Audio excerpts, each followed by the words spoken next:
Yana aytib o'tishim joizki, ot go'shti odam go'shtiga teng, uni yeyish mutlaqo mumkin emas. Ayniqsa Toshkentda bizada qazilarni yaxshi ko'rishadi. Men yomon ko'rsalaringiz ham aytishga majburman. Ot go'shti ayniqsa tuzatib bo'lmaydigan og'ir kasalliklarga olib keladi.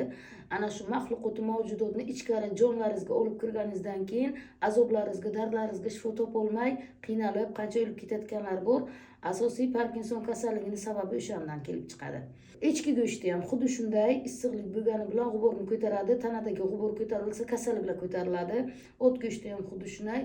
Echki go'shtini ham mijozi sovuq odamlar echki go'shtini misol yaxshi ko'radi, yesa bo'ladi, ammo onkologicheskiy kistasi bor, o'smalari bor kasalliklar, mijozi issiq bemorlarga umuman qat'iy mumkin emas echki go'shti, ot go'shtlari.